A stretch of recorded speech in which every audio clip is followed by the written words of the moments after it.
Here.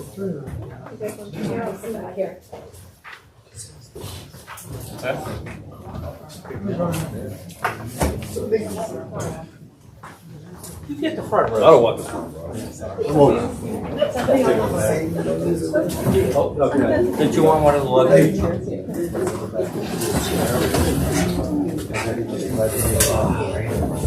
Hey, Tom. Good. How are you? Very well.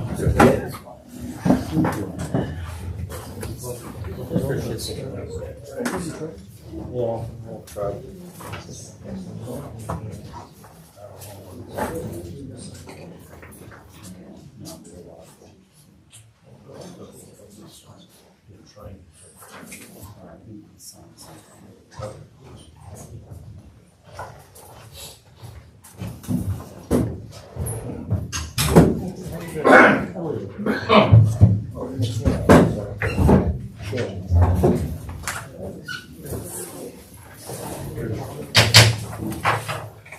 This council meeting is called to order in accordance with the Open Public Meeting Law. This meeting of October 3rd, 2022 was included in the list of meetings published in the Courier News and Star Ledger.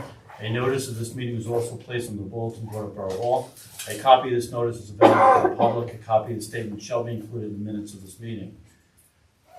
Mayor Dennis Sullivan. Here. Council members, Granville Brady. Here. Tom Mitchell. Here. Gina Stravic. Here. Roger Broom. Here. Fred Weed. Here. Randy Pitts. Here. Please rise and join me in the flag salute. Pledge allegiance to the flag of the United States of America and to the republic for which it stands, one nation, under God, indivisible, with liberty and justice for all.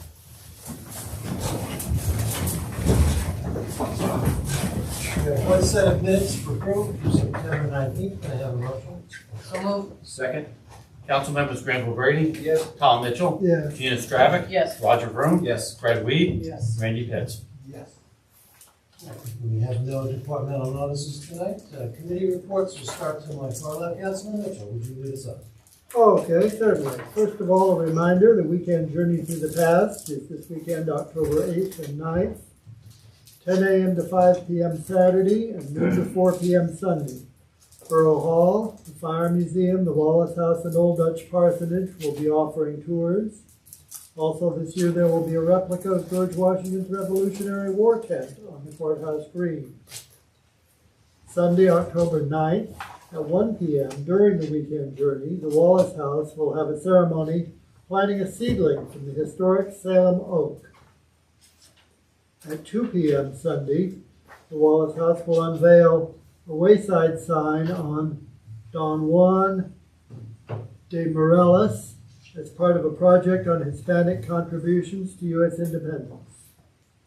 Also, don't forget the upcoming historical events.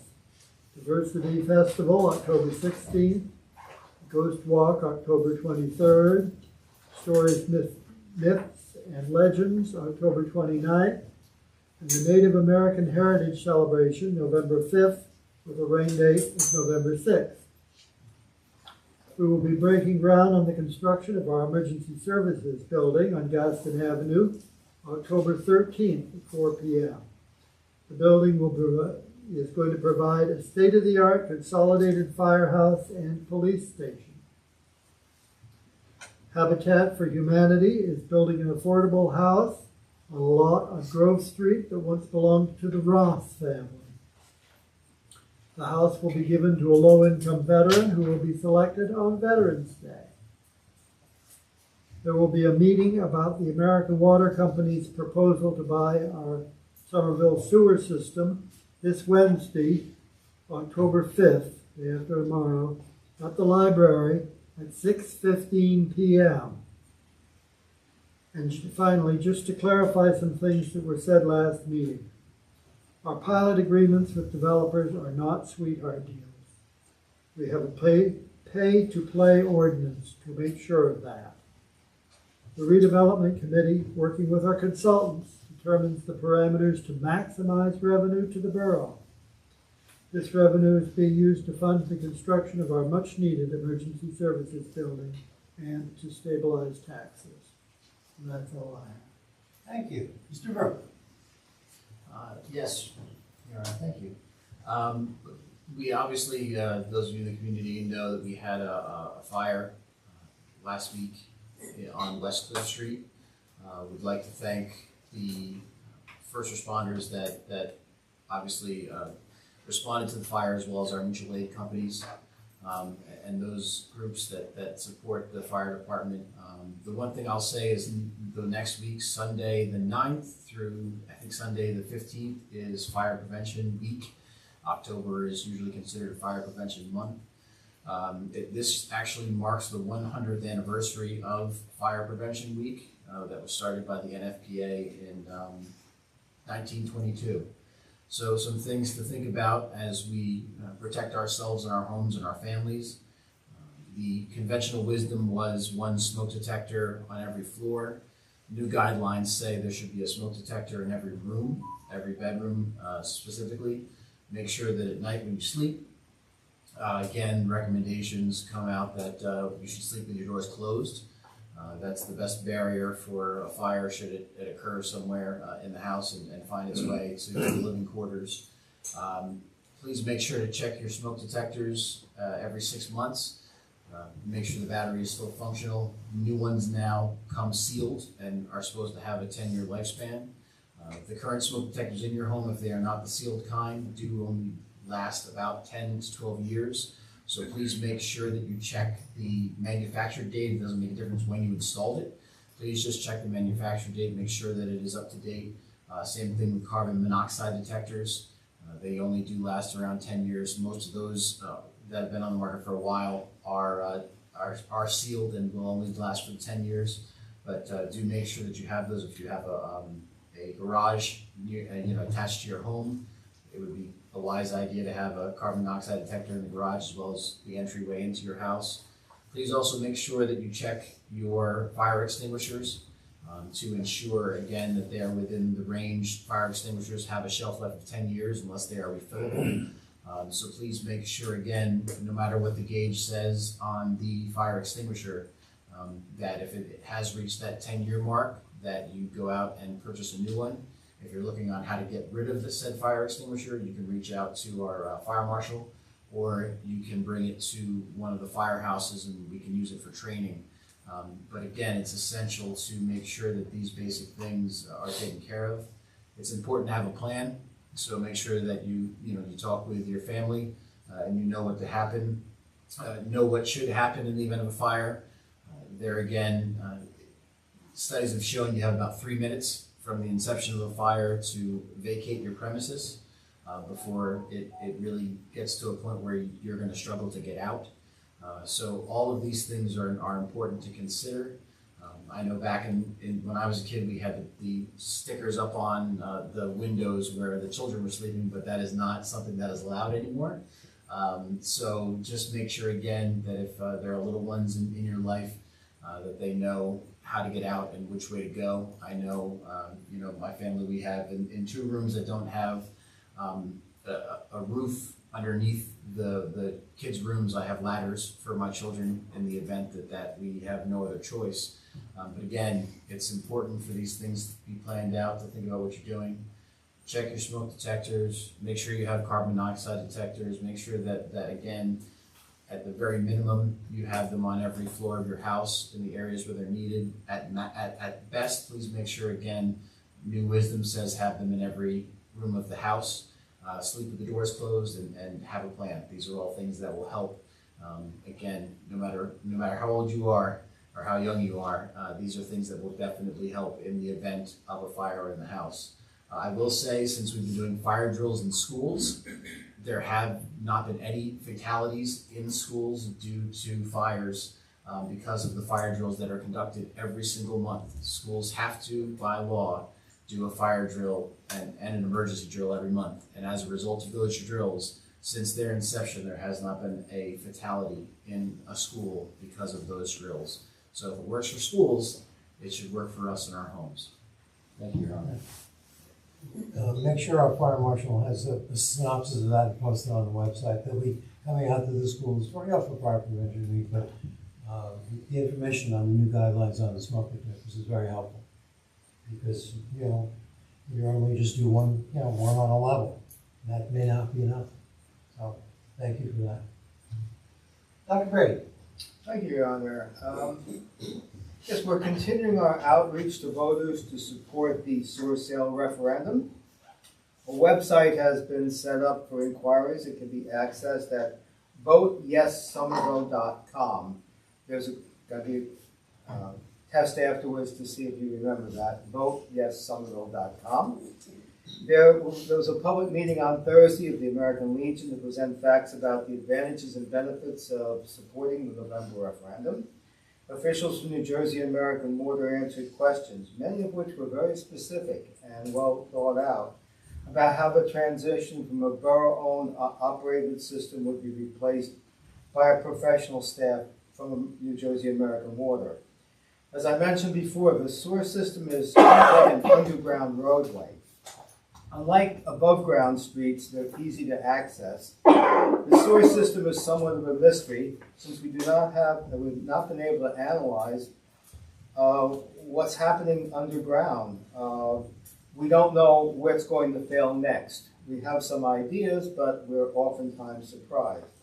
New Jersey American Water has the resources and equipment to evaluate and rehabilitate the sewer system, and they're willing to invest almost $10 million in that effort, and also will, for improvement, they'll also, if the referendum is successful, will give us a payment of $7 million to help cover some of our debt. Last Thursday's meeting was just one of several meetings that are planned, and if you have any questions, and you can call Kevin or any of us. You can also access voteyessomerville.com. And that's all I have, Your Honor. Councilwoman. The Environmental Commission met last week. They had their annual training required by the state. It was attended by 11 members and 3 people that we partner with, 1 person from American Water, 1 person from Rutgers, and another person from the county. So it was most successful planting and preparation of planting more trees along the greenway, which we've received a couple of grants for. So with that, the Salem Oak tree ceremony is part of what Tom talked about at the Wallace House, but please know it's being coordinated by the Environmental Commission with the curator at the Wallace House. And it will include singing with the Vanderveer Chorus and flag ceremony with the Somerville Girl Scouts. So we should have some nice attendance there, Tom. And the last thing is the Environmental Commission encourages everyone to compost your leaves, your home food waste, and also any garden material that is non-weeds. You should think about composting. There are directions on both the Borough website about leaf composting as well as on the Environmental Commission Facebook page. So compost. Thank you. That's one week. Only thing I really have to say is the Finance Committee is gearing up for its annual tradition, working with departments to say what they can spend, what they can't spend. So more on that in the coming weeks and months. Thank you. Mr. President. Thank you, John. I have no announcements for that. Okay, good. I have a few. You may have received in the mail this past week your anchor benefit filing information. New program instituted by the Mercer administration. You can call in your information. You can go online. The deadline is the end of this fiscal year. So if you have not gotten this yet, you should receive it very soon. It's not like the traditional rebates you've gotten in the past where it automatically is generated for you. You must apply. I don't know when those checks would be issued. It's probably going to be in year 2023. But the application deadline is coming up at the end of the year. And I assume they would call the finance division down in Trenton if they don't get it in a timely fashion. Have you got any inquiries yet? We didn't get any inquiries. I already filled mine out. So You can do direct deposit as well. So if you do not get it within, let's say, a couple of weeks, Kevin, I hate to put it on you, but if you would contact the administrator's office, we'll find out It's open to renters as well now, so it should hit just about everybody's mailbox, within the next few weeks. I had some comments about fire safety, but Councilman Broom handled that very well. We're just asking you to just be vigilant. I happen to know the person who passed, and I'll have more to say once that investigation is complete. But it's a tragedy that affects the entire community. And I want to echo Mr. Broom's comments about our first responders. It was not a Sunday morning they had planned. And I just want to thank, again, his outreach to anyone who responded at any level, including our support people that support the emergency workers as well. Not a Sunday morning to remember at all. You may see pink ribbons at Borough Hall. The Dance for the Cure organization was out this past weekend. They're a nonprofit group founded by two local people that service cancer survivors from the Tri-County, Middlesex, Somerset, and Hunterdon County. 100% of the funds they raise go to the survivors and their families directly. They have no administrative costs. It's an entirely volunteer organization, and they presented me with a thank you for helping get the word out. So Kevin, I'll give this to you to hang at Borough Hall. And I have a proclamation from my office proclaiming Breast Cancer Awareness Month 2022 in the Borough of Somerville. Whereas during National Breast Cancer Awareness Month, we honor the incredible fortitude of breast cancer survivors and offer our heartfelt support and prayers to those currently battling this disease. And as a community, we remember the precious lives lost to breast cancer and the families forever changed as a result. Now therefore be it resolved that I, Dennis Sullivan, Mayor of the Borough of Somerville, County of Somerset, State of New Jersey, join with the Somerville Borough Council and hereby proclaim that the month of October 22 is Breast Cancer Awareness Month throughout this community, and urge all women and their families to increase their knowledge about breast cancer and join us to celebrate successes and memorialize lost battles. Signed by myself and Kevin Sluker, clerk. Kevin, if you would pass this back on to the Dance for the Cure Bucks with our thanks. We look forward to them participating again next year. Last thing I have, we became aware at the planning board level and at the council level that the Township of Bridgewater is going to hear an application for a major warehouse project at the old Mack truck site on Route 22 East. The tentative hearing date, as of right now, is December the 6th. It's going to be a zoning board application because some of the land in question is not zoned for warehouse.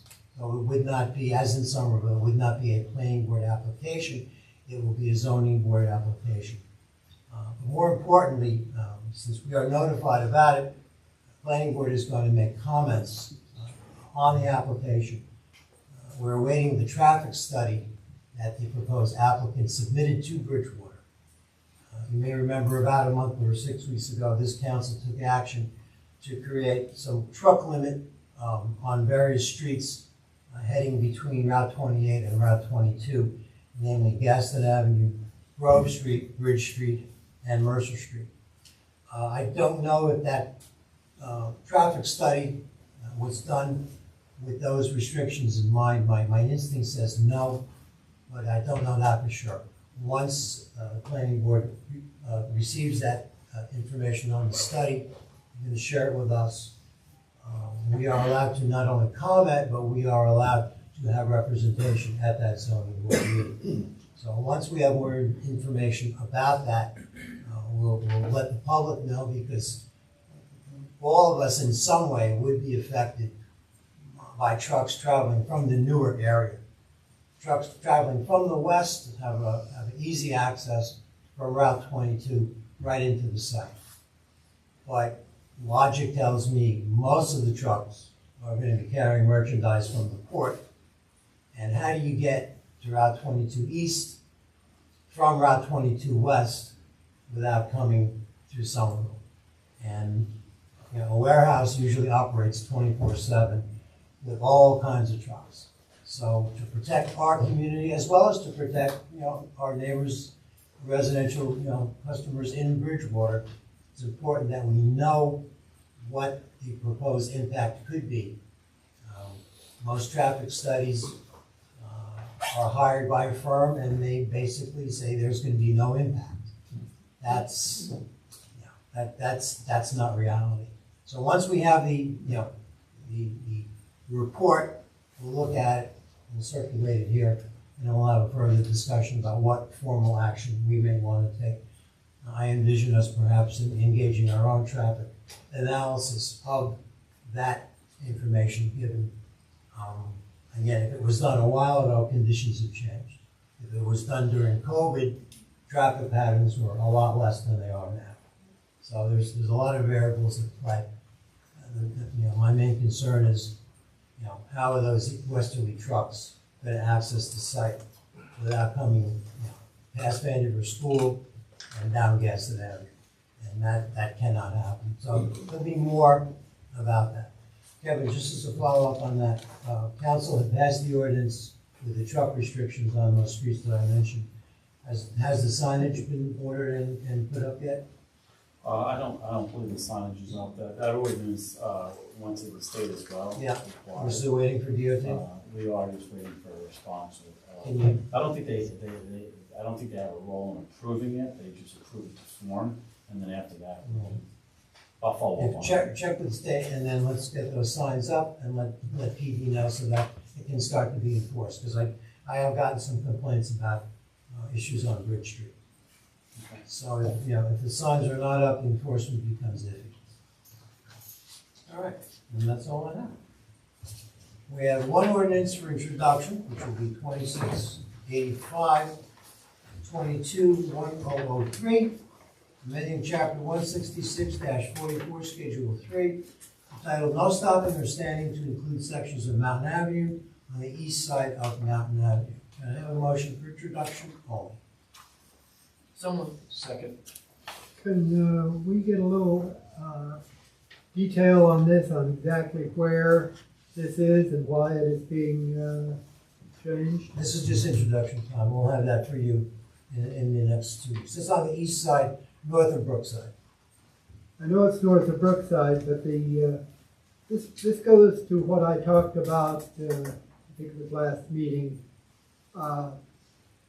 We have a copy of the ordinance and it's very detailed and it's exactly to the foot, but it's kind of opaque that I don't think citizens are going to be able to look at this and say, oh, 274 feet north of this is going to be, I know exactly where that is.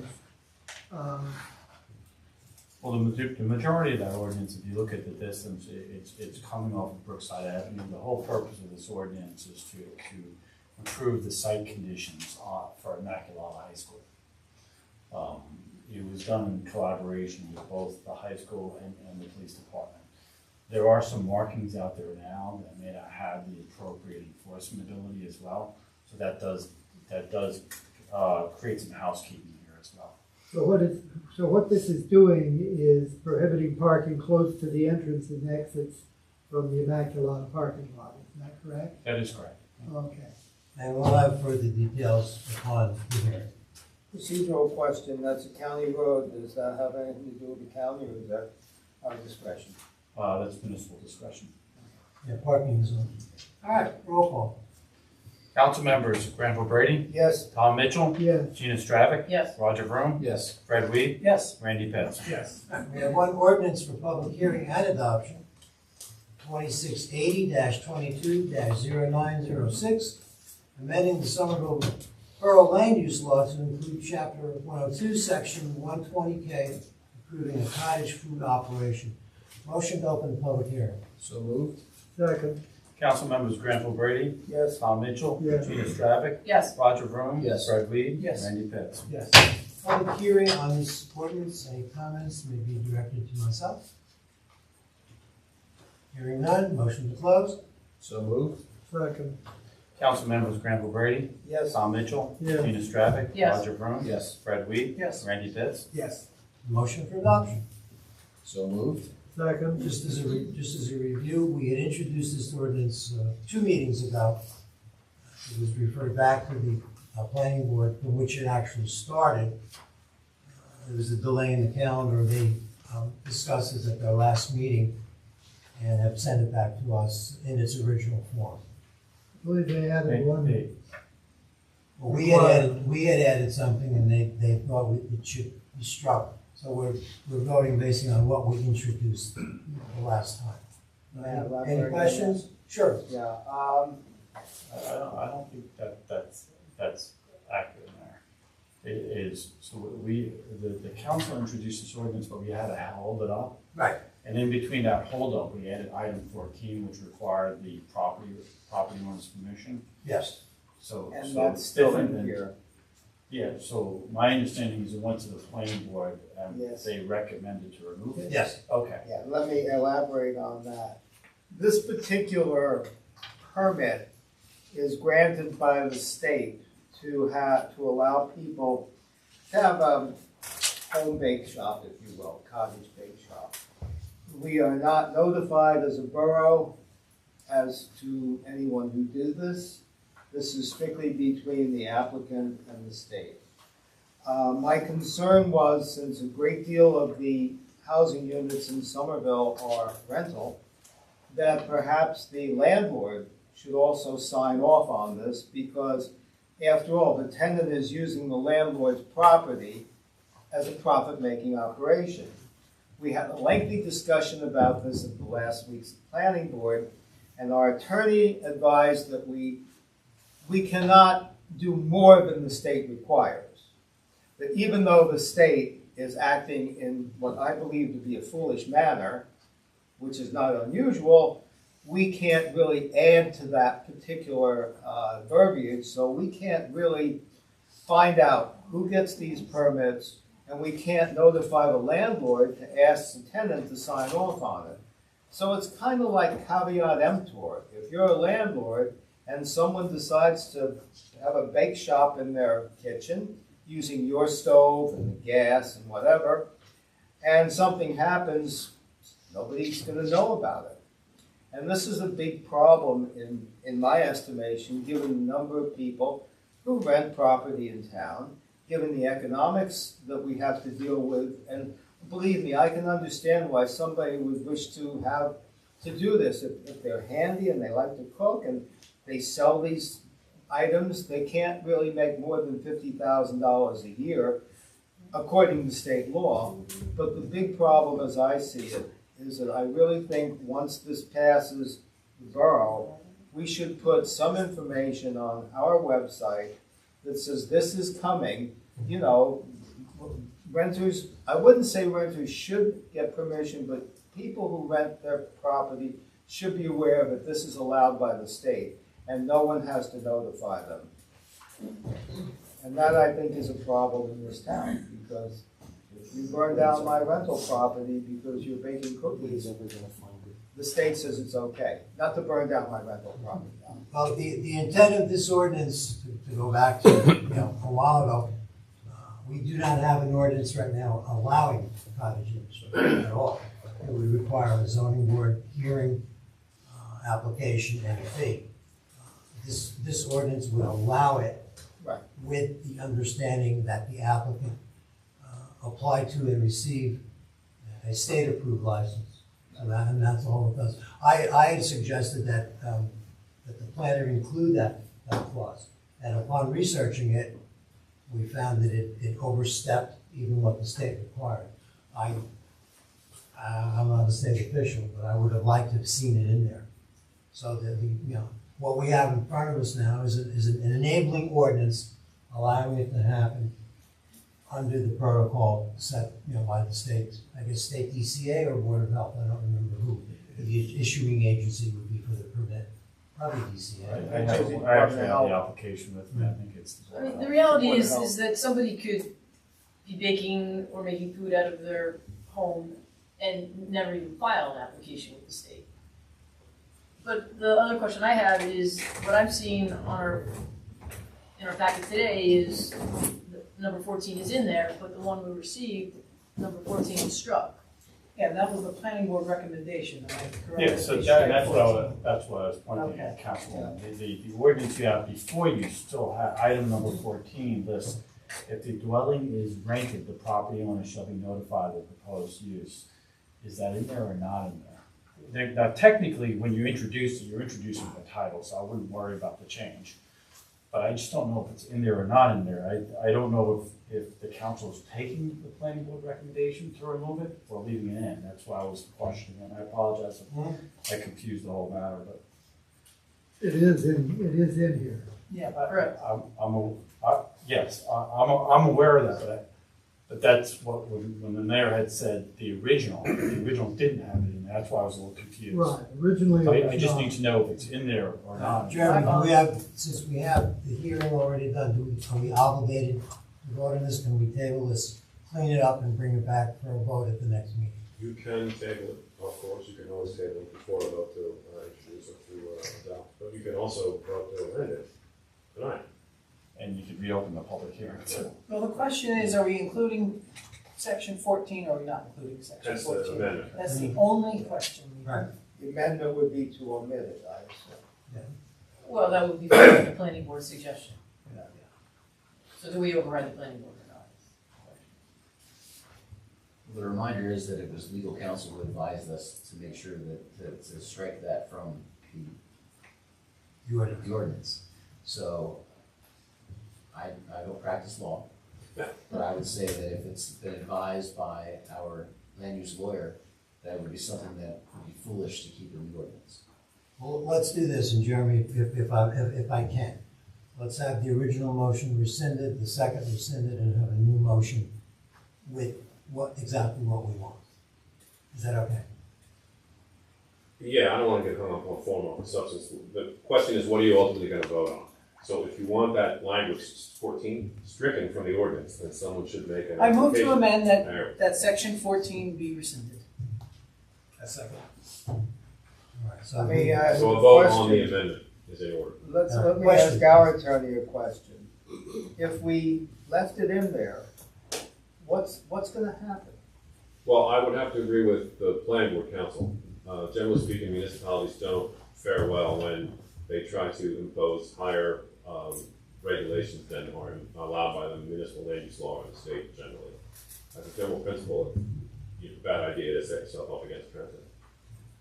And most municipalities who have done so haven't usually fared well. It would simply be unenforceable, isn't that correct? At the least, yes. Were 10 years from now, one of your zoning officers to try to enforce it, that could open up a problem.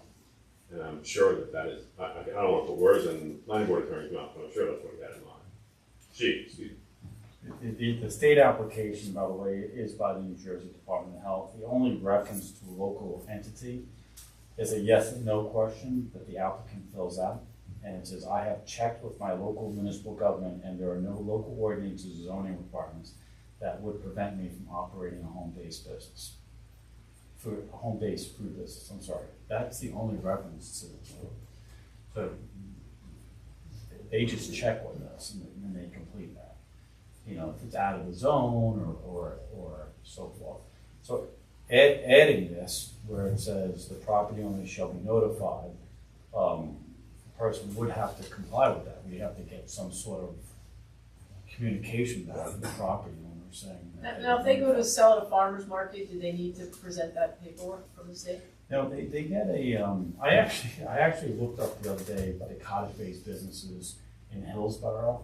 Most of them, that's what they do, council. So- They sell it, they sell it. I'm sorry, aren't we supposed to be debating on the amendment, not the, everything in that motion? Yeah. I'll stop there. Am I right? All right, are there any more questions on what form Yeah, we're voting on? I would just assume that the landlord would always has the right to put a clause in the lease, either forbidding or preventing this operation. Not germane to our discussion on the ordinance, though. So the pending vote is to adopt the ordinance as amended, and it would be appropriate to open it up to the public, and just to cover all your I bases. move to open up to the public. Second. All right, let's start again, now that we've thoroughly confused everyone. Should we have a roll call on that? The cottage industry ordinance I'm sorry, Will. we asked for a roll. Oh, I'm sorry, we need a vote first. Council members Granville Brady. Yes. Tom Mitchell. Yes. Gina Stravic. Yes. Roger Vroom. Yes. Fred Weed. Yes. Randy Pitts. Yes. So open up the For the public, the intent was for the planning board to review the ordinance as we introduced it. We had a recommendation to change it. Upon advice of the planning board's attorney, the planning board said no, we did not have the authority to put that clause in. So we're going back to the original ordinance as we introduced it without the amendment notifying the landlord. And that's where we are now. Any question or comment from, yes, name and address, please. Geraldine Freeman. That's fine, Jay. It's good to see you, by the way. It's been quite a while. This is for someone to bake in their home. It's a cottage industry. Most of the time it's baking, but it could be any kind of food preparation In their home, in their own, in For their sale. personal kitchen, yeah. yes. For sale. For sale. But how do you go about health-wise? Do they have animals in their house, or you don't know? And It's a license issued by the state of New Jersey Board of Health. And wow, right now, we don't have an ordinance that allows it at all. So someone would have to check that box on the application to Trenton, checking no. They would have to go to our zoning officer, be denied, and then have post an escrow account, have a zoning board hearing, and then the zoning board would determine whether or not that individual, operation could take place on your street, on my street, on Main Street, anywhere. And each person that came, through would have to do the same. It would be a decision one at a time. This ordinance just allows individuals to apply to the state, and then the State Board of Health handles it from there. okay, and the Board of Health will check up on their homes, what it looks like, or I can't speak for the State Board of Health, Mrs. Freeman. I do not know. that's my question, because I'm sorry, but I don't eat behind everybody. And if you have animals and the deer is flying around,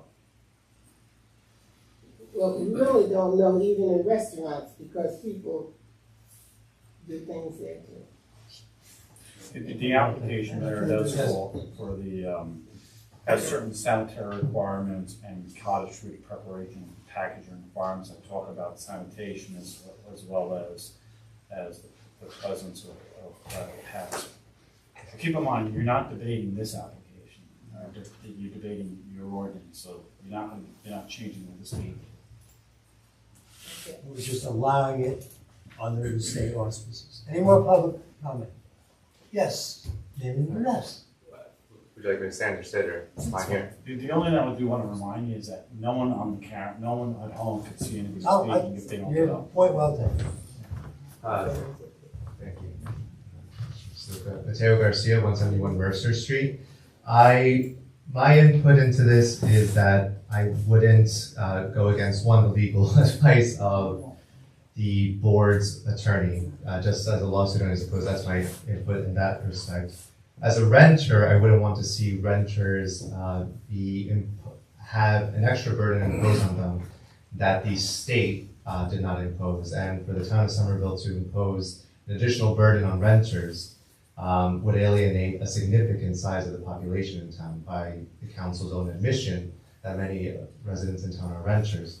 And as to some concerns about that I've heard from the public comment about health, I would only add to the public chorus by saying that many rental properties are under perhaps even more stringent health protocols, if you will, by maybe many entities don't allow dogs in their rental properties. They have a stricter enforcement of fire prevention by having the property manager go to every dwelling to check for smoke alarms and fire detectors. And I suppose that if there's other concerns such as mold and whatnot, property owners are also that rent probably have a higher burden in terms of maintaining their property for the renters. And so to the extent that people are concerned, I would be more worried about baked goods from a home, perhaps than from a rental property health-wise. But I would say that anything that limits renters in town from being able to benefit in the same way that this state law envisions would put an extra burden on renters, and it shouldn't be permitted. So that's my comment. Thank you. Thank you. All right. Motion to close public. So moved. Second. Council members Granville Brady. Yes. This is to close the meeting, close public, I'm sorry. Mitchell, Yes. Gina Stravic, Yes. Roger Vroom, Yes. Fred Weed, Yes. Randy Pitts. Yes. All right, now we're back to the ordinance that we introduced and seconded for adoption, excluding the That clause. as amended.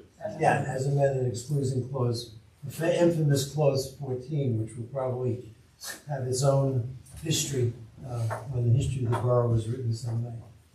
Any more questions or discussion? Again, a yes vote would be to approve the amended ordinance, striking the reference to landlord notification. Motion to approve. Second. I think we already had the motion, but Yeah. as long as we all understand what we're voting. Basically, we're voting on 1 through 13, not 14. Roll call? Just for the record, Yes. there will be a 14, but it won't be that. Fair enough. Yeah. The council members Granville Brady, Pass. Mitchell, Yes. Gina Stravic, Yes. Roger Vroom, Yes. Fred Weed, Yes. Randy Pitts, Yes. Granville Brady. No. All right, it's done. Now, Kevin, do we have to send that to State Board of Health? Or, No, No? it does go Doesn't to, have it does go to the county planning board as well as land use changes. so if someone were to have a pending application before the zoning board, that they would be able to do that. Because this ordinance will then eliminate that need. I don't think anyone Yeah, I don't does. think anybody does. No. Yeah. Nobody has correct. one that I'm No. aware of. All right. We only have one or two in town so far. There's two that's listed as Somerville on the state website, but one of them, the address is in Somerville. Actually, the other one has a Somerville address, but I'm just not sure if it's in our jurisdiction. It could be. I don't know what the address is. All right. Open public session, motion to open. So moved. Second. Council members Granville Brady, Yes. Mitchell, Yes. Gina Stravic, Yes. Roger Vroom, Yes. Fred Weed, Yes. Randy Pitts. Public session's open. If you step up to the mic, name and address for the record, and address your comments. Please. Yes, ma'am. Hi. Hello, Mr. Mayor and Borough Council. What's that? My name is Mary Stack. I live on 47 South Adamsville Road. I'm here for two reasons. Baker and Taylor is adjacent to my property and it's been vacant forever. And I'm concerned when they destroy the building that we may have some rodents that are gonna run amok. Because in Raritan, my mother lives in Raritan, and they had some vacant homes before they put up condos on 3rd Street, and the rats took off. And there's still some people I know that are still fighting them. And Mr. Sullivan, I did talk to you about this through email, and you said that the DEP was handling that, but I was just wondering if the township can request the builder to get an exterminator in just to see if there's any potential for that to happen. Just because I live right there, and all my neighbors. I think that's a requirement. I believe that's of the planning board. Is it that they will actually do that? Yeah, the demolition permit was just issued. They have to bait that property. Okay. They've got to show proof that it was baited Yeah. and Okay. that it was the correct amount of time and everything else, Okay. so you're fine.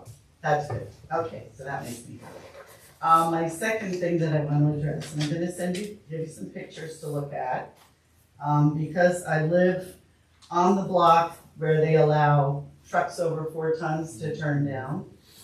We now live in an industrial area, and I just want to pass them around. Thank you. The problem is that the trucks run all day and night. There is no time for them to ever stop. 3 o'clock in the morning, you can hear them downshifting going down the street. When you're trying to turn into South Adamsville Road, sometimes you're blocked by the trucks. Sometimes I can't get out of my driveway because there's so many trucks lined up. In some of those pictures, you'll see a bunch of signs because it used to be just one company back there over the tracks.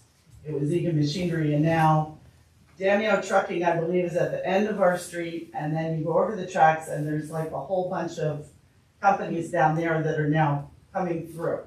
One day I was out there mulching, and in 8 hours, 46 trucks passed my house, and all wider than my property, and I have a decent-sized piece of property. I can't open my windows in the spring and the fall because the diesel is horrible. My dust, if there's dust around, it's black. It's no longer gray.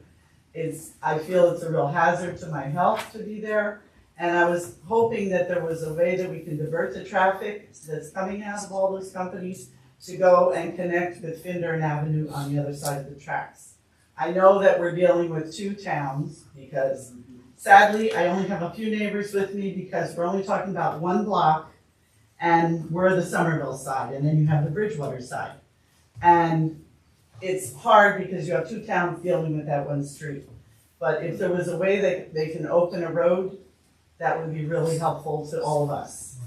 That I can address very briefly without getting too far ahead. I've been in discussions with the planner from Bridgewater, Ms. Scarlett Doyle, who's been their planner forever, and she's currently researching the uses on the Bridgewater side, because it's obvious now that there's been a change either in ownership or operation. And I spoke to her, I guess, about a week to 10 days ago.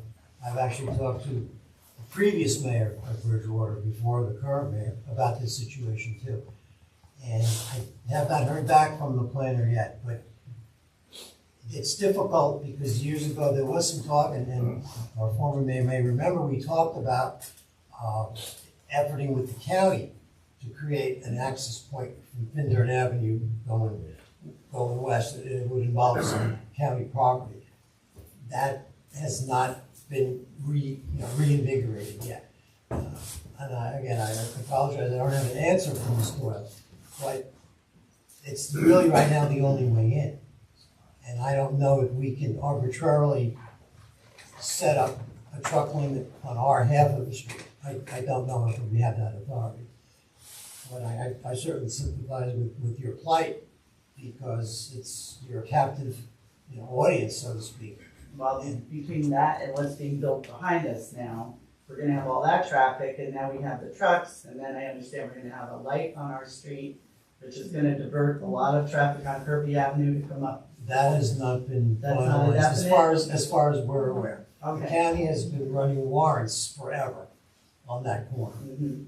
And since it's a county road, they have to justify through volume and speed the need for a light there. Mhm. And again, the traffic studies they do now will not include the new Baker and Taylor development.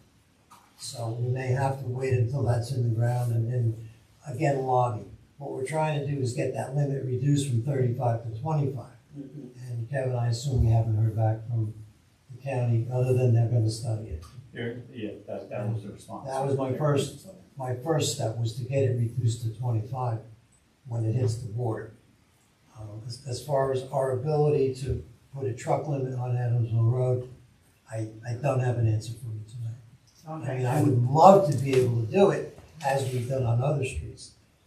But by cutting off those businesses with that restriction, I don't know where that leaves us. But it is being looked at. I just don't have enough information to give you a direction tonight. Because there is like, if you drive down Findern Avenue, there's an industrial park that bumps up to that road. And I was wondering if there's a way they can open that up and then go right to the light on Findern Avenue and get out, And then as there's, opposed to all the residential. and then there's Central Avenue that goes maybe 3 blocks before it stops Yeah. on Thomas or whatever street that is. I don't know if that exists as a paper street going to Findern Avenue. That would be an ideal thing, Yeah. but I don't. The other issue is that they idle. I have a friend who has a business and he drove by my house and there was a truck out there for 4 hours, idling on the corner, on the corner of Bridgewater Avenue and Adamsville. Of course, it was on the Bridgewater side, but still across the street from me. And the idling, if we could get signs up for not idling. That is a state law. So It's terrible. I That's go an out, enforcement issue. Kevin, reach out to our PD and to Bridgewater PD tomorrow. See, I'm not a person to call the police, and I only did it a couple times, but you have to make sure you call the right police, because if they're on the Bridgewater side, you can't call, obviously, Somerville police. So I had that issue, and then the fact that they're doing that, I've gone up to them and said, you really can't stay here, we're breathing this air, you know, because they just let the trucks run. So. That's an easy fix, that's a violation. Either police entity can Can we write put a that. sign up or something? I mean, I'm willing to put it next to my cal, well, they usually are facing towards the main street when they're idling, they're not idling. They're leaving the facility. Yeah, and they're also coming down Kirby Avenue, which is this, that's one of the pictures, a side street of my backyard. They sit there too. And then, it's just crazy. Can we talk to the county again? Well, I'm waiting to hear from the planner to see what the maps show and what the approved applications were. Because if they're in violation, in terms of the hours, if they're in violation of what was approved, for instance, when our planning board approves an application, if there are truck restrictions in terms of hours, if they're violating that, then that's a whole other issue that Bridgewater can enforce. But I'll place the call again and see if I can expedite the response. Okay, thank you. Yes, sir. How you doing?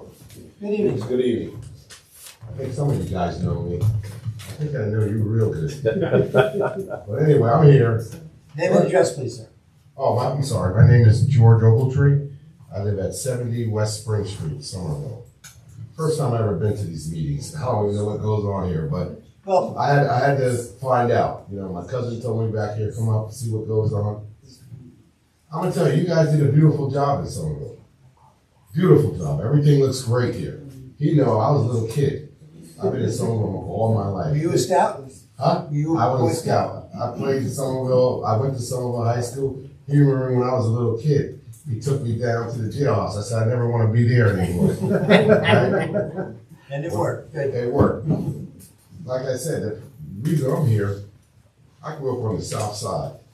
It was the best experience I had in my life. The best experience. I had 3 or 4 all-state players around me. We played football in the streets. We did everything on the streets. Basketball, anything you want to do on here.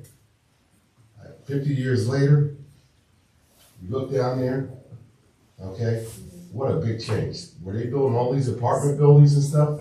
That was the football field. I'm like, great. Someone did a great job. But you know what? None of my family members can afford to live here anymore. They can't afford to live here anymore. It's a town that I loved. I loved because this is the only town in the world that had the versatility of growing up in this town with other people.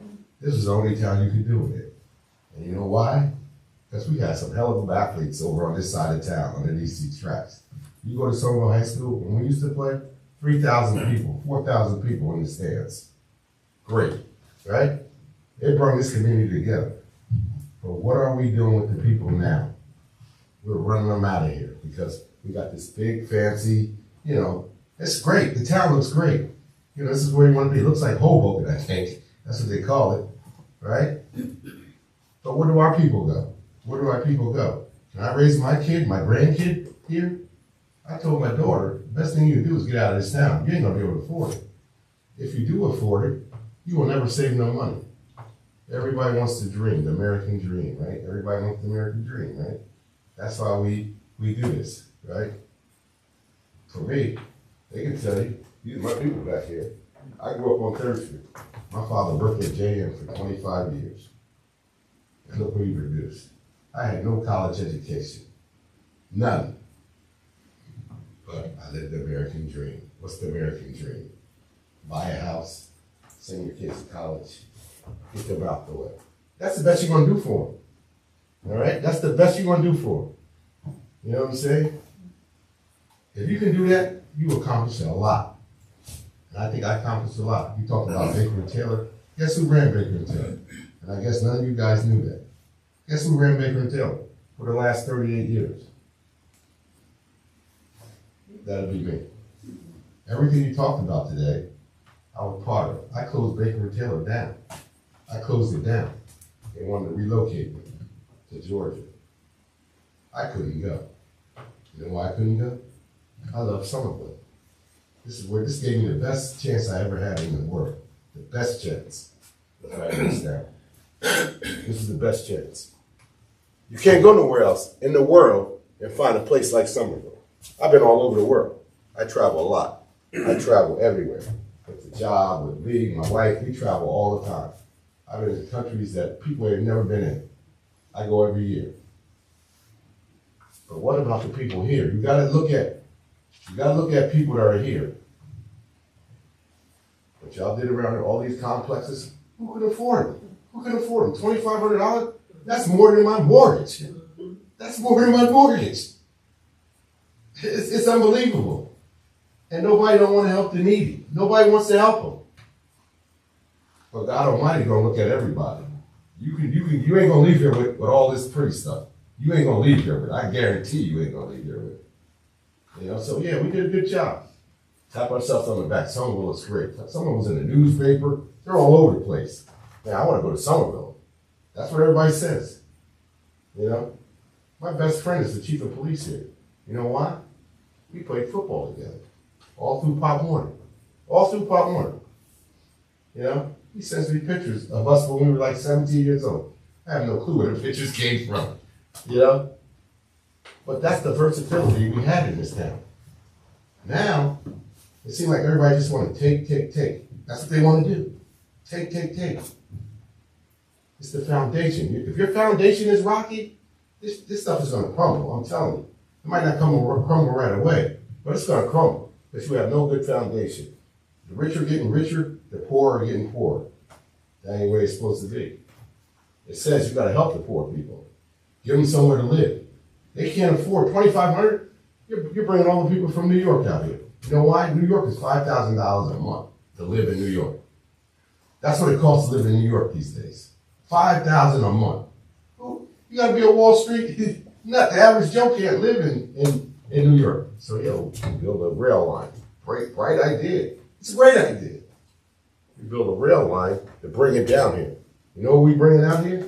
All the New Yorkers. They're like, man, this is a steal. $2,500. I got to pay $5,000. I'm going out here. Someone got one of the greatest school systems in the county, in the country. Got the greatest school system in the country. All right? We don't have to pay for private to send our kids to private school. We got a local high school that's one of the best. That's for all of us. When I grew up, only way you don't make it, listen, only way you don't make it is because you don't want to make it. Not because there's not no opportunity. There's always been opportunity in Somerville. And that was the greatest part about this town. There's always been opportunity. But now, I don't know who runs the town. This is my first meeting I ever came to in 58 years that I grew up here. I can tell you everything about someone that you know, and more probably, because I grew up on the south side. And I'm proud of it. When I come here, I tell everybody, I go around the world, I go anywhere. Where are you from? I'm from Somerville, New Jersey, 3rd Street, 31 3rd Street. That's where I grew up at. I tell anybody, I'm not ashamed. Even whatever goes on over there. I ride back in the neighborhood, I don't know as many people, because everything has changed. But for 40 years, you knew your neighbor, you know, it's like any other small little town. All right? It's like any other small little town. There's only 3 blocks I know over there. Franklin Street, which is, clean that up, got all the, the junkyards and all of that. 2nd Street, and it's 3rd Street, I gotta add the 4th one, the south side, okay? But in that 2 blocks, you can't believe the talent that was over there. What I got to play with and, throw the football in the street, we played tackle. We played tackle in the streets. You know what I'm saying? You know what that produced for Somerville High School? You go see them banners up there? How do we get them? Because we learned over here on 2nd and 3rd Street. We brought Branchford, our high school's not that big. So Branchford comes in, they got the big linemen that come in there. We got the tailbacks and the fullbacks. There's 5 state championships. I don't know how many was on there. I was on 2 of them, I think. I don't even remember. But that was the greatest thing about growing up in Somerville. You ask yourself, can your kids afford Somerville now? Can your kids afford Somerville? Why not? The rents are too high, right? You run into everybody that ever that lived in Somerville out of here with all this fancy. It's great. It looks good. Pat yourself on the back. You did a great job. But the foundation will crumble because the foundation ain't strong enough. You got to build things from the foundation up. That's what you got to do. You know? This is the only place. Can you walk? Let me ask you this. Can you walk anywhere in the country at 3 o'clock in the morning and can be safe? Somerville, you can do that. Right? You can do that. That's because we did a good job of keeping the crime down. Now it's moving down south, south part of the town. My daddy always told me, he said, they come and get this. It's just a matter of time. Sure enough, everything is going down. But can anybody on 2nd, 3rd, South Side, Franklin Street, can they live down that area? Are you kidding me? You need 5 paychecks to live down there. I'm just lucky I bought my house early. That's the only reason. But these people that live down there, they pay more for their than I ever paid. I got a house that, it's a big blue house. It stands back 160 feet deep. 160 feet deep. Great. Only thing I hope I can hang on to my grandkids get. Because they ain't going to be able to afford to live here. You know what I'm saying? So I told my wife, this house ain't for me. This house is for the grandkids. I got 2 of them. Cute little things, too. And I looked at them and I said, you know what? We got a chance here. I had a great chance here. I thank Somerville for everything I got. Because they taught me one thing. If you work for it, you're going to get it. You're going to get it. Now, some of us work and we go the other way, but it's like a dog in a corner, okay? You put a dog in a corner, I guarantee you they come out fighting. Whether it's good or bad, they don't come out fighting. This is life lessons. You don't come out, I got lucky, trust me, I got lucky. I got with people at Baker and Taylor, okay? I worked there 38 years. First job, real job I ever had. 19 years old. I don't come out of there until I'm 56 years old, which was 2 years ago. You want to talk about a story? My story is, I can write a book about it. What I'm upset about Somerville is, they built all these fancy apartment buildings. It was like 5 or 6 projects I was talking about. None of my people can live in them. We can't afford them. What good is that? So therefore, I'm going to have to move out, right? I'm going to have to move out of this town, the town I loved. I'm going to have to move out of it. I just hope, not me, hopefully I can hold on until my grandkids get big enough. This is yours. Because I can go anywhere and live. But the people ain't the same. I got relatives, cousins, they live down in Georgia. You know what they say? I go down there, the people ain't the same. They're not the same. So that's telling me they would come back, but they can't afford to come back. Once you sell in Somerville, you gotta get the heck out of here. You gotta get out of here. You'll never be able to buy back in here. But you gotta help the people that want to stay here. You gotta help them. You gotta help them. Because if you don't, you're not gonna have good karma. I'll tell you something. I don't know what's gonna happen, but you're not gonna have good karma. All right? You gotta help the needy when the needy is needed. All right? I can be rich, you could be rich, okay? But if you don't help somebody, I guarantee the man upstairs looking at you and say, okay, I gave you that chance. You didn't do nothing with it. You know what's gonna happen now? Now I'm gonna slowly take it away from you. Because you didn't help somebody when you could have helped them. Help these people that live on the south side. All right? That's where I come from. Help them. Just help them. You gotta get some of these affordable, these buildings down there. They're great. They look great. I'm not saying give it all to them. Everybody got to work for something. But to not have none of them in there, and they all grew up down there, I don't know who's going to pay for it, but somebody's going to pay for it. They're going to pay for it. They did a fantastic job of doing Somerville. I knew Somerville when it was bakeries, pizza shop. That's what I knew of Somerville. Woolworths. I knew Somerville at that time. You know what I'm saying? Mr. Ogletree, I'm so impressed with what you have to say. And please know that I think in the new year, we're very interested in starting a housing committee. Right. To investigate This these is not things. open to the council. Let Mr. Go ahead. What do you want to say? You don't No. And I would very much like to invite you to be a part of that. I would love to be, because I used to work second shift a lot, so I was never, able to attend these kind of meetings. My cousin told me, he said, you gotta come down. I'm quite sure you got a lot to say. You've been here. And I ran Baker and Taylor for 38 years. not the CEO, but I was the operation manager. I remember a guy over here, Oscar, he used to come over and see me every night. The air conditioner is making too much noise. Oscar, what do you want me to do? I got 100 people in here. You know, what do you want me to do? I shut the building down on 22. I was the last one coming out of there. I shut it down. They told me, you know, we're shutting this building down. People still call me for my job. Did you get another job yet? I said, no, I'm not going back. You know, I'm done. My career is done, you know? But I just want to give everybody a history of where I come from. I tell you that the south side of Somerville had a lot to do with the growth of this town now. Don't let the people down. Don't forget about us. Don't forget about us. I never forget about Somerville. Anybody that comes to Somerville, where you from? 3rd Street?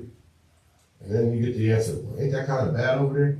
It wasn't bad when I was growing up. I did pretty well. You know, I did pretty well. You know what I'm saying? I have no problem with helping people. All I want you, Councilman, all you guys that make the decision this down, this is my first meeting. I don't know who's in charge here or not. I know you're the mayor. I know him. He was the mayor. Okay? I breathe Somerville. And everybody I grew up with breathes Somerville. So we don't have the same opportunities. We don't have the same opportunity. Mr. Ogletree, I appreciate your passion. Right. And I thank you for running Baker and Taylor as Right. well as you did, because I was your neighbor. Right, And right. we never had problems with Exactly. recreation. For the sake of time, I would ask you to Okay, finish no up problem. quickly, and you're welcome to come back at any time. Listen, I will show up when I can. Continue your history lesson, because I Right. think it's important. And I Right. remember watching you play. Right, exactly. Okay, thank you very much. Thank you.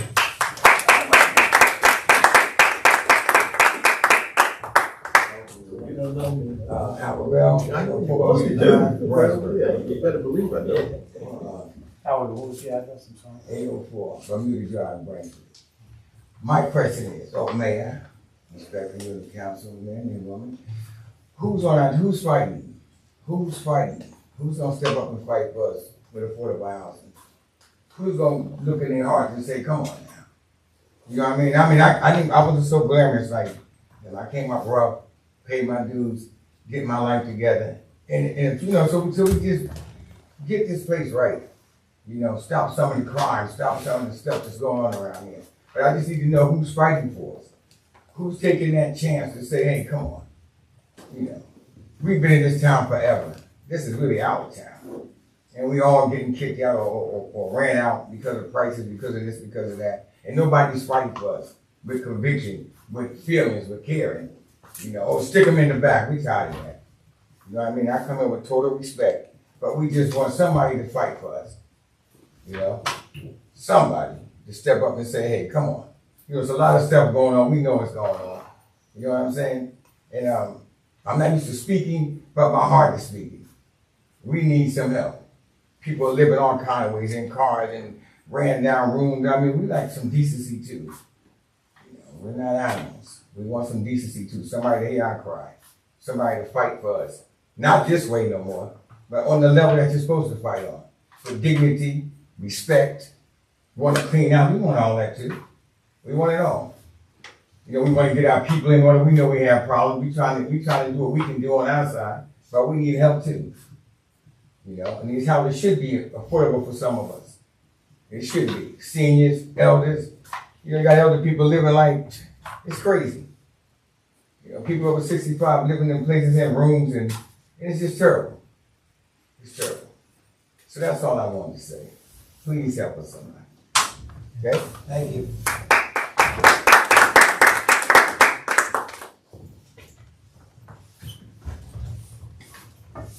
Hello, I'm Geraldine Freeman. I moved from Somerville 25 years ago. I came back, and this is not the Somerville I know. I know things has to grow. When we were babies, we had to grow to get to where we are now. But this town, just like the two guys said, we pay taxes here. What do you get for your taxes? When I was on council and they said that they were going to build over there, they were going to have low income that you do not know the difference if it is. But this way, they it was Mount Laurel, is that what it's called? Affordable housing. There's no affordable housing here. I came back and I talked to one of the realtors, and I did real estate in Clarksville, Tennessee. He said, "Why did you come back here?" "My family is here. I wanted to be by my family." But I'm still looking for a place. I've been back since April, and I'm staying with my brother on 3rd Street. But I am going to get me a place around here somewhere. But the prices around here are ridiculous. I don't know if you had anything to do with the buildings over here on Franklin Street, which is not Franklin Street anymore. The roads are horrendous. And they went past my house, my brother's house, and patched. I hollered out, "Thank you. How long is that going to last?" What's with the roads? People are paying taxes. The taxes are not pennies. They're paying a lot of taxes to live here. You got people, like they said, coming from New York and other places, and they think it's like heaven. No, it's not heaven. Heaven would not allow somebody to pay $2,500 for a 1-bedroom. This is totally ridiculous. I mean, Somerville, you're just out of whack. The roads, out of whack. You go down the street and you're rocking and you're rolling. No music, just rocking and rolling. And it's ridiculous. What are you doing to help the people who've been here long time, paying taxes? Where their tax money going? Main Street.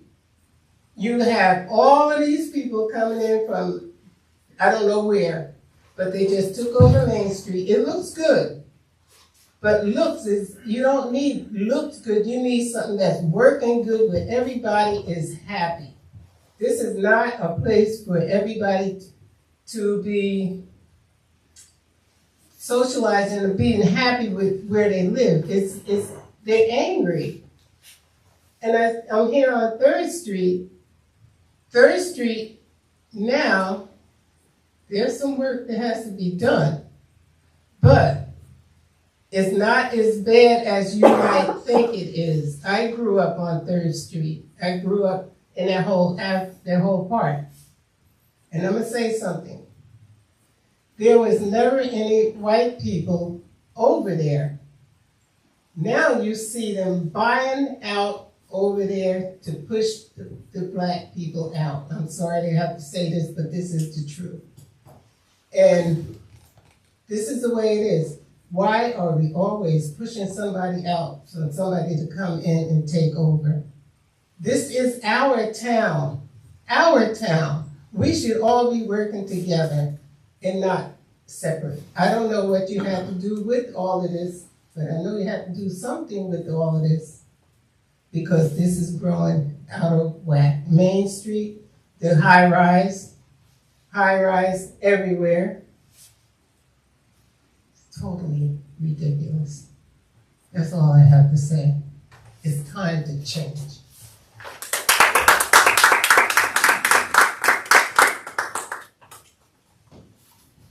I got one thing to say. That's it. Before I leave, I just got one thing to say. Mr. Ogletree, I will allow you to speak briefly a second. Yeah, I just, I see a lot of different people, a lot of ethnic people here. You know why they're here? It's starting to affect them too. It's starting to affect not only the African American community, it's starting to affect everybody. I mean, everybody here. Wouldn't you love to have your kids to grow up in Somerville? Somerville is a great place. It's always been a great place. I don't want my kid to grow up, my grandkids to grow up. I want them right here in Somerville, because I knew what could be done here. Because I did it. And that's all I got to say.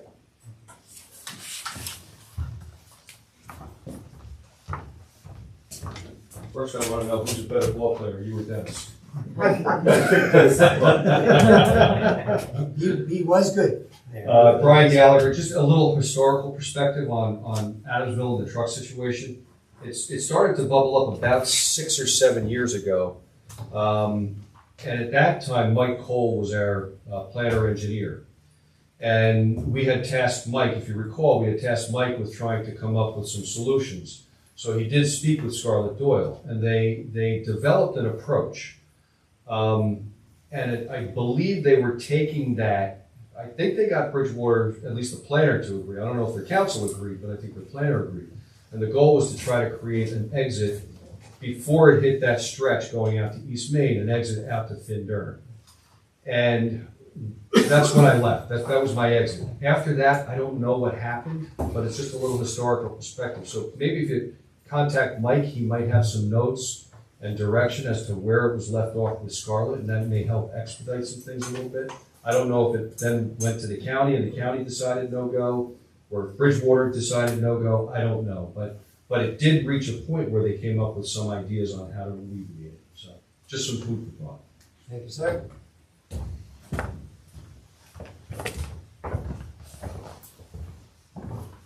Mr. Mayor, Mateo Garcia, 171 Mercer Street.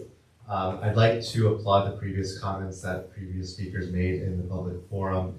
For many in the public, they may not know because they've been attending, but I've been before this chamber numerous times over the past year, almost at every council meeting. And at a majority of them, I've raised the issue of high rent prices. And I come again with another anecdote. I've got another person in town who's not able to attend the meeting. This being a prominent business owner of Main Street who rents in the Brookside Garden Apartments, who has complained about his rent going up by $400 in 1 year.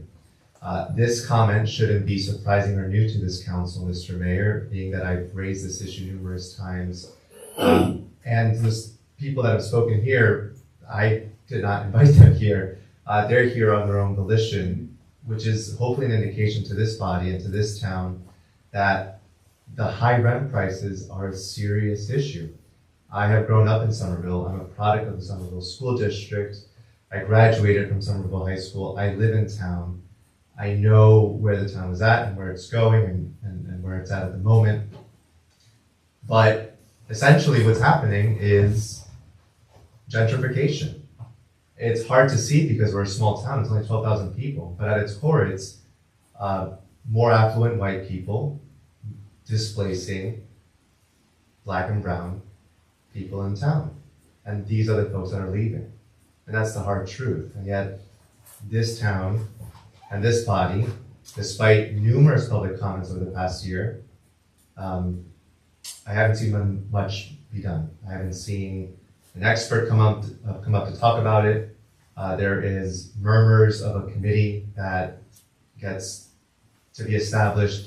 First it would be in the fall, then now there are murmurs of next year. Half the town, or more than half the town, are renters. Pretty soon Somerville will become, the town of two tales, right? Wealthy property owners and impoverished renters who cannot afford to live here.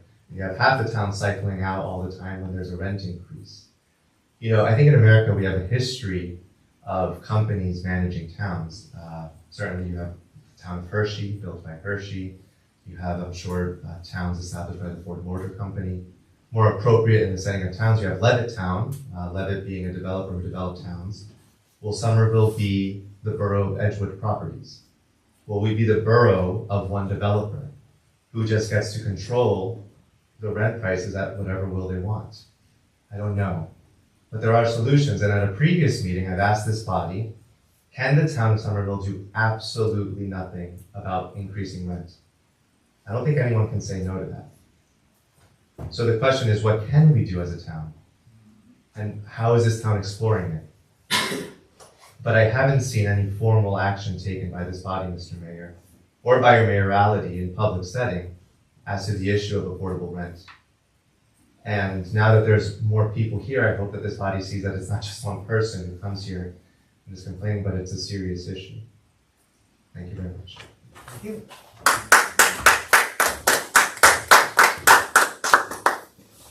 All right. Motion to close public, and I want to thank all of the speakers. That's what makes Somerville what it is. Exactly. That's what makes it true. Everyone's passion for it. I wish I came earlier. And Mrs. Freeman, I've missed you. He's been gone a long time, and for the people that don't know, Mrs. Freeman's picture's on the wall here somewhere, and I just don't remember what years exactly. Mid-80s, I believe. We'll look after the meeting, but welcome back. Motion to close public. So moved. Second. Roll call. Council members Granville Brady, Yes. Tom Mitchell, Yes. Gina Stravic, Yes. Roger Vroom, Yes. Fred Weed, Yes. Randy Pitts. Yes. We have a series of consent resolutions. Are there any that need to be discussed individually? 306 and 308. All right, I'll summarize these. 304, amending resolution for the hours of the pickleball court. 305, accepting a grant of $2,625.50 for both group costs. 307, an interlocal agreement between Borough of Somerville and the Borough of Falmouth for street cleaning. 309, an application for funding through the Governors Council on alcoholism and drug abuse. 310, approving Chapter 159 for the Bureau of Justice, both through Best Partnership. 311, release of a performance bond for Block 123, Lot 4, 110 South Bridge Street. And 312, authorizing a spectacular event on Friday, October 28th, from 3 to 7 p.m. with the appropriate waiving of parking fees. Motion. So moved. Second. Council members Granville Brady, Yes. Tom Mitchell, Yes. Gina Stravic, Yes. Roger Vroom, Yes. Fred Weed, Yes. Randy Pitts. Yes. All right, 306 is memorializing and approving the execution of a contract for e-ticket renewal agreement between the Somerville Police Department and GTBM Inc. Motion? So moved. Second. Tom, you had a question? Yeah, can somebody explain what an e-ticket is? It used to be, my day, an e-ticket was ticket to ride the roller coaster. I don't think that's what it is. It's It's the form of summons that the police use. correct, that, exactly. If you get pulled over, basically, you get like a little printed ticket, like you're at a ball game, you get a receipt. It's almost like the old fax machine there. It's instantaneous. I know I've gotten a parking ticket once and it was basically like a cash register receipt. Kevin, how long have we been involved with this? About 6 years. 6 years now, so it's a 2-year? This will be a 3-year. 3-year, okay. It's like a roller coaster ride when you get one of those, only we don't want to You end don't up. want to go Yeah, that well, that's fast. what you get when you drive like a roller Yeah. coaster ride. Huh? We will comment on our driving habits here. All right, roll call. Council members Granville Brady, Yes. Tom Mitchell, Yeah. Gina Stravic, Yes. Roger Vroom, Yes. Fred Weed, Yes. Randy Pitts. Yes. All right, and 308, confirming the sale of $4,570,000 in general obligation bonds, Series 2022, to the Borough of Somerville. So moved. Second. Yeah, I just wanted to point out, this is for a $5 million project to complete Station Drive, which runs from the new development south of the station down to Route 206. And we have an agreement with the developer.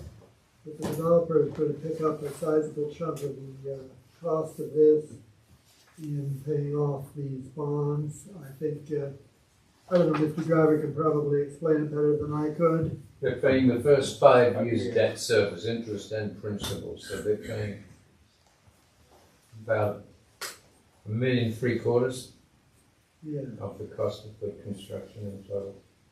And after that, the pilot revenue from the project should be enough to cover. More than enough, yeah.